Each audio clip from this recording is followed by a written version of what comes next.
Hello there everyone, back here with another video.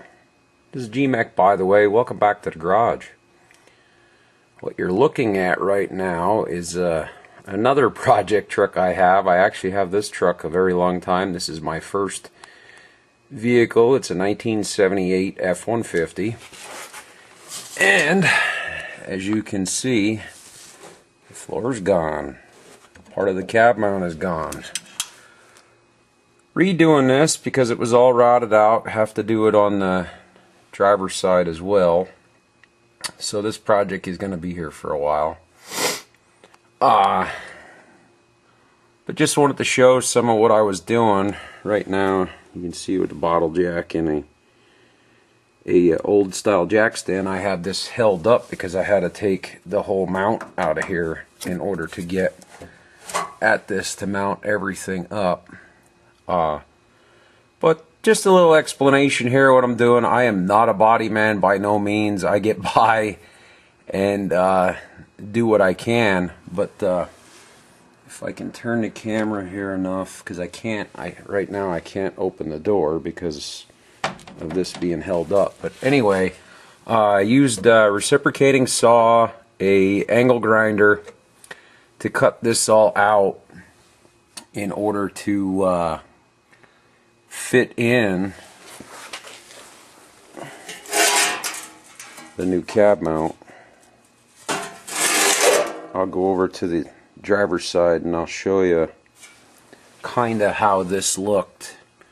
There's actually a section in the back there once I have this done that I'll have to redo as well, but we had redid the floor in this probably 20 years ago. So we'll go over to the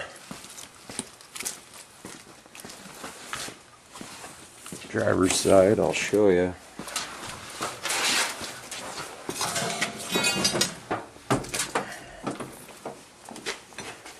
Maybe a little bit better light.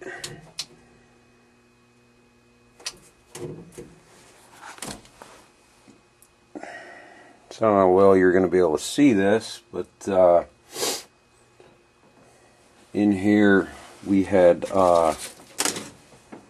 20 some years ago, because I first started driving this thing in 1996 at the age of 16.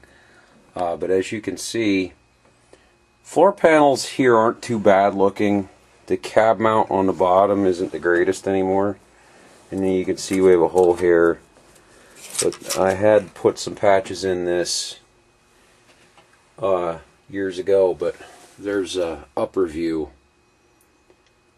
from the on the passenger side. But anyway, what I wanted to show with this short video on basically how to do body work, if you take the time and you have the space to work in your own garage, and simple tools like a reciprocating saw, a angle grinder, couple of C-clamps, vice grips, you can work on your own floor. Now granted, we removed the seat, which just bolts in. We removed the carpet that was in here. Actually, it had a mat in it, and I'm gonna re-insulate this and redo everything and make it nice. To me, you know, for what vehicles cost today, this thing is actually licensed classic, and you know, I'll drive this till I'm a very old man, because right now these couple spots, it's all that's wrong with this. The cab mount is kind of rotted out. I may leave this part alone because it, as you can see, is pretty solid, but if you look real close, a lot of this is actually pop riveted together because we didn't want to distort the floor when putting a patch in. I may just clean this all up and just repaint this part, cut the cab mount out, and put the cab mount on while I'm here. But just thought I'd show this quick video. Another project truck that I have. I always have a bunch of toys in my garage that I'm working on. And I want to thank you for watching. Like, subscribe, and if you subscribe, hit that notification bell so you never miss a video from GMEC. So I want to thank you for watching. Likes, again, I'll like, subscribe, And remember, keep on wrenching.